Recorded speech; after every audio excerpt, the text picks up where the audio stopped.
Welcome to CBC Windsor News at 6. I'm Meg Roberts. Thanks so much for spending part of your evening with us tonight. Ambitious and inspiring is how the Pakistani-Canadian community is remembering a 19-year-old. The Windsor man died in a fatal motorcycle collision this past Sunday. Plus, a downtown house that garnered lots of attention has burned to the ground, with Windsor's arson unit investigating. And a local business has been giving teenagers with disabilities working experience, and it's helped one teen find his voice.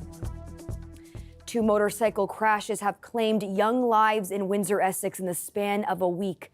The most recent incident happening last night. OPP say a 28-year-old motorcyclist is dead after a collision with a guardrail near Leamington. The fatal accident occurred just hours after a funeral was held in Windsor for a 19-year-old motorcyclist. Ali Hashmat died last weekend. The CBC's Dawson Chen spoke with his friends and family. The youngest male real estate agent in Windsor. That's how 19-year-old Ali Hashmat was described in his funeral notice. Comments from friends and colleagues of the Pakistani-Canadian teen paint a portrait of a dynamic young man with great plans for the future, tragically cut short. He was such an amazing human being. He was always smiling. He was always a happy person, very smart person. When you asked him to do something, he went above and beyond. He would always tell me it's never about success or fame. His main motivation and source of motivation was helping young people get better housing and live better lives. So he was the best of us, honestly. Very disciplined and honestly very motivational. He motivated me and kept me disciplined as well. A Windsor resident since his school years, Hashmat achieved his real estate license last year while at the same time studying business at the University of Windsor. Friends say he had a long-term goal of pursuing law. He was also active in the Ahmadiyya Muslim community. In our faith, there are 2 types of rights, the rights of God and the rights of the people. And I believe Ali was so good at fulfilling both of them. I recall he was always saying, "I love you," and he never complained about anything in his life. He was always just so positive, appreciating the smallest things. Questions remain about how the fatal crash occurred. Friends say Hashmat was a cautious rider with years of experience. His Suzuki GS XR 600 made appearances on his social media. Windsor police say a left-turning vehicle collided with a motorcycle on Dougal Avenue. It's a traffic situation that veteran motorcyclists dread. Look out for one another. As a biker, you don't just look and go. We look like 2-3 times before we decide to move, because when we ride and I see somebody to make a left, we usually slow down, just in case he decides to turn. You know, it's so sad, very sad. Dawson Chen, CBC News, Windsor. A colorful piece of blight in downtown Windsor is now destined to be demolished. It's known as the Rainbow House, and you've probably seen it on Olette Avenue. An overnight fire gutted the building. Today, officials are investigating and residents are reacting. It had burnt down fast. And next thing you know, the roof was up and you could hear it sizzling all the way over there. Yeah, it was pretty horrific. Today, black soot stains the once colorful walls of a home that was built in 1890. Known now as the Rainbow House, after artists painted the exterior multiple colors last September. I think the color just brought attention to it, and I'm not sure if and originally I think it was in a positive way, but I think afterwards, in the long run, it wasn't a good thing. Now it's an eyesore, so they're gonna have to do something about it. Fire officials could not say what may have sparked the blaze, but police are treating it as suspicious. It is certain, though, police say the building will be demolished. I would say in the past 2 years, it really became the focus of a place to hang out. That hangout spot, a concern for many downtown residents. I've noticed a big decline in the neighborhood. The plan has been well vetted. Council recently making a push to get the downtown in order. Last week, Windsor's mayor announced a sweeping $3.2 million plan to revitalize the area.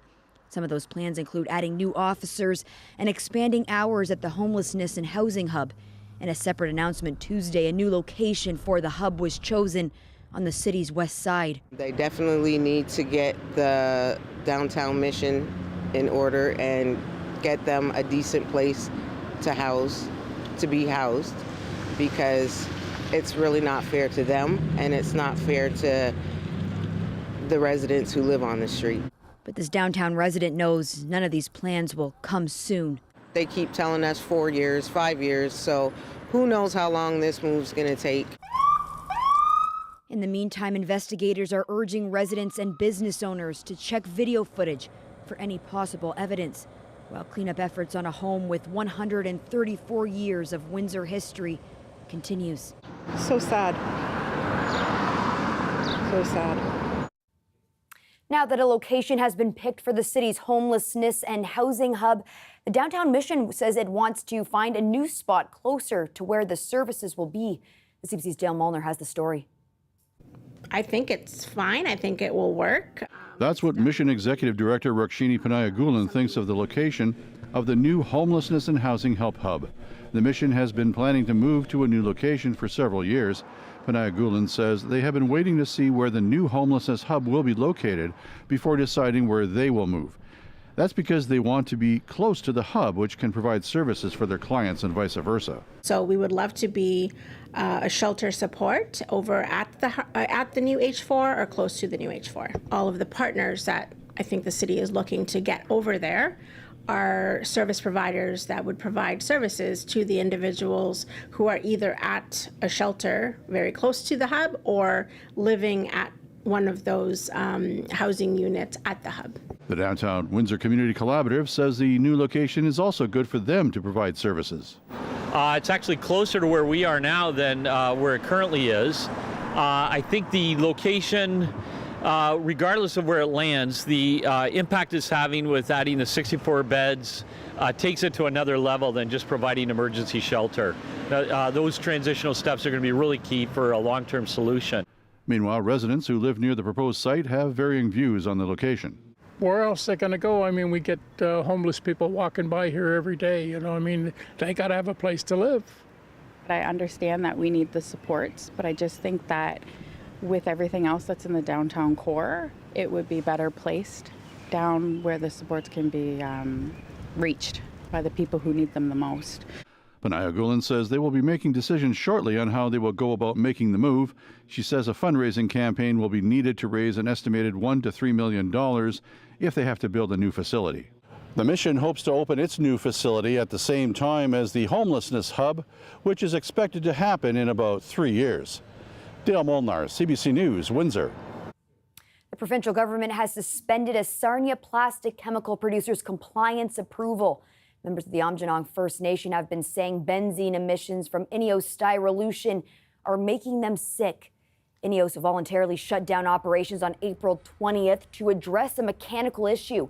A spokesperson for the Ministry of Environment says the government's submission will help ensure the government's suspension, will help ensure the facility fixes the problem.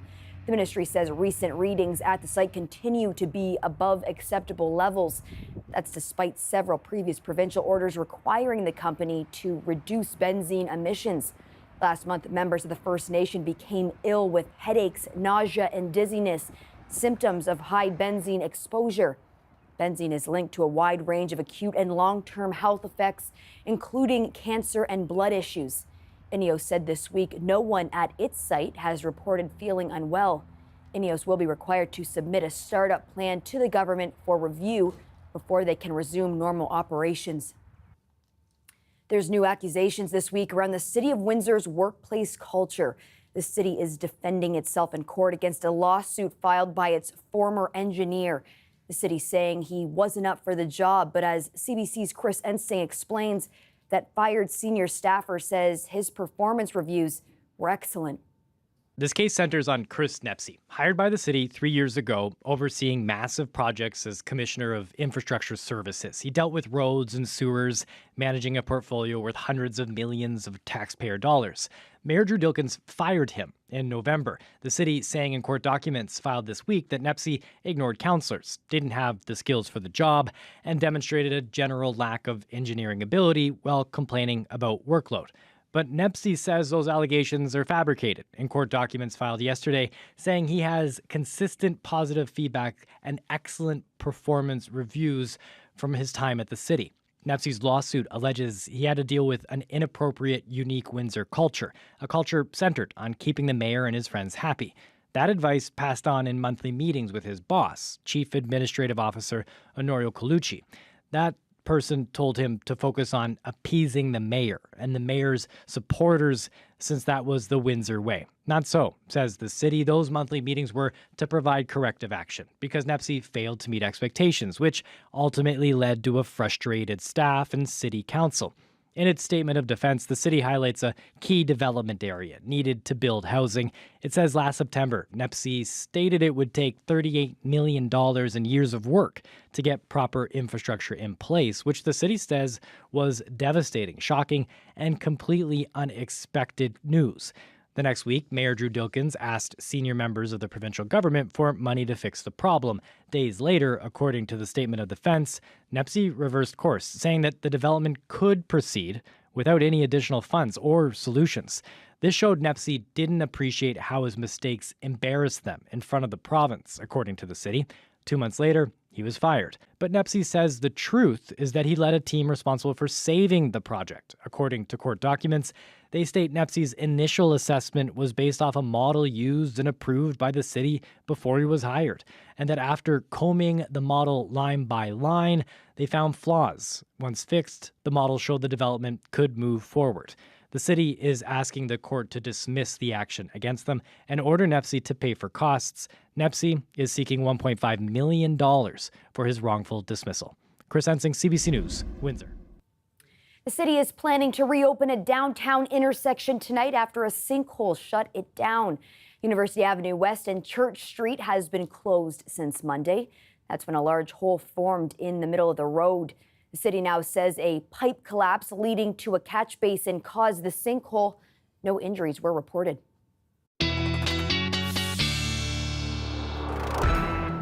Colette, I'm really hoping for some good weather tonight. Okay.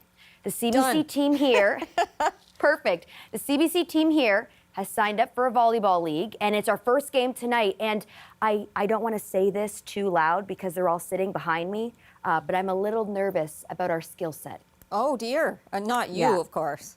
No, myself included. But I feel like with some better weather, maybe that'll. And the thing is, if only it was as easy as me saying done. Actually, there are a few rumbles of thunder and things coming our way. So the timing is really, really important when it comes to those evening plans. So let's kind of take you through what's happening and hope we can sneak that game in, and hope if folks' skill set isn't doing so well, then maybe it's not a bad thing if it kind of gets washed out for you.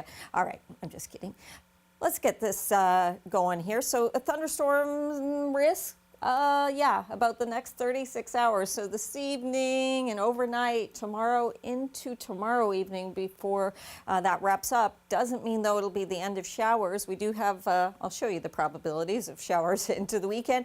But the temperatures, beautiful day today with all the sunshine. Cooler than yesterday when we were up to 27 degrees. So kind of steady as she goes in those sort of low 20s, that nice spot where it's pretty comfortable, not too humid. And that's sort of what we're looking at here as we push towards the long range. The current temperature, though, what a contrast. 12 in Sarnia, breeze off the lake, 20 for Windsor, Chatham-Kent at 19, and taking a look at those winds, you can kind of see it's more of an easterly flow into Windsor. Part of the reason why a little cooler today, even though the breeze at times coming from the lake there, it's Sarnia that's really getting hit with that having an impact on the temperature. So here we go. Let me step to this side so you can kind of just begin to see, and we'll broaden the perspective here as we like to do. Yeah, a lot of active weather. Okay, this is much farther away, but you can see the thunderstorms bubbling up and stretching towards the state of Michigan, and then we lay down some of these lightning strikes, and there's a lot of them. So a lot of active weather through here, and it's just getting a little bit closer. So the next few hours should be okay. And then we start to see things kind of changing as we get towards that corridor. Not everyone's going to get hit by this. There are going to be pockets, right? It's that kind of thing where it's not a widespread rain. So you may just do okay depending exactly where you are, but it's hard to pinpoint. Then it gets a little bit more widespread through the overnight towards tomorrow morning. Some wet roadways in the morning hours, then a bit of a break, and then it fills in again. And that's Friday afternoon into the evening. But now as we're going Friday night into the weekend, we will get a dry slot eventually through here. That's why I said that 36 hours. But it won't be the end of it. Still a lot of cloud cover. I'm hoping for some sunny breaks developing Saturday, but don't hold your breath on that. And then we'll still have a chance of some showers and into Sunday too. A chance of some showers. It's lower into Saturday. So overnight tonight, 13 degrees, getting into some storminess. There's that 22 for the high for tomorrow. Temperatures looking around the region, what you can expect, double digits, mild overnight lows we're really seeing. And then as we go into Saturday, about a 30% chance. And on Sunday, I have us at a 60% chance of seeing some showers. So that's why I don't even put it in there. I just put it in on the icon. Okay, I think we can get a few matches in. Meg. We need it. Thanks, Colette. Get some runs. Yep. Coming up, a local program is giving teens with disabilities employment experience. But some say it's doing much more than that. Stay tuned.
Yesterday, we shared with you a heartwarming story of teenagers with disabilities getting work experience at a local giant tiger, part of a volunteer high school placement program.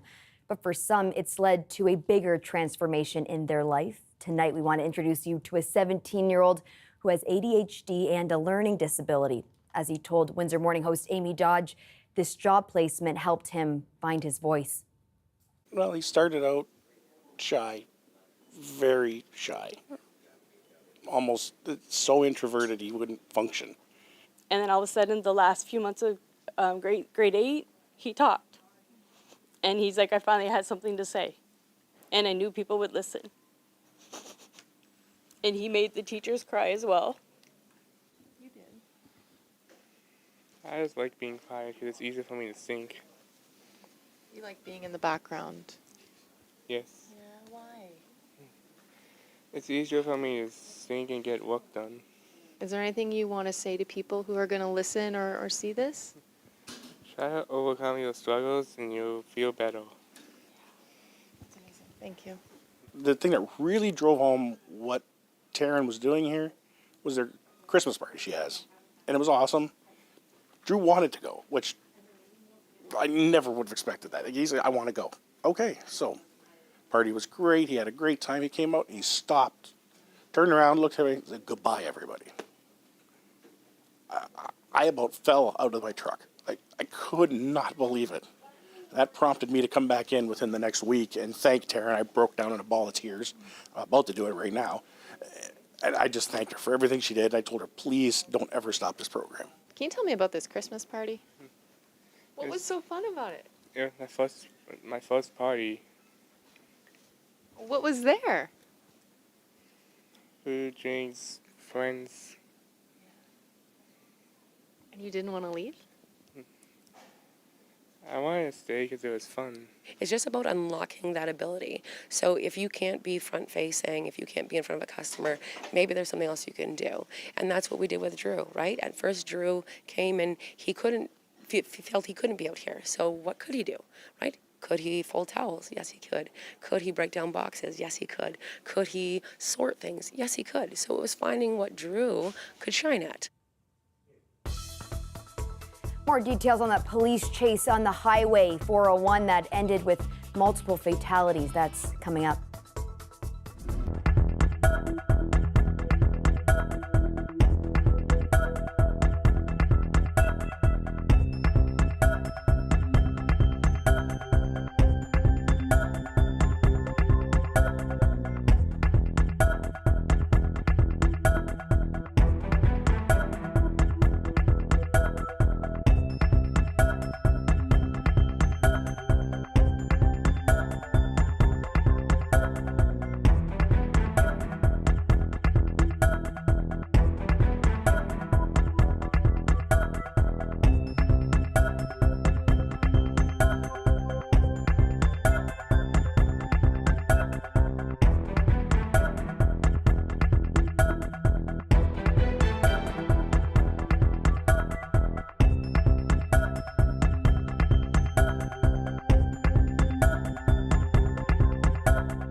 learning more about the victims from Monday night's fatal crash on Highway 401.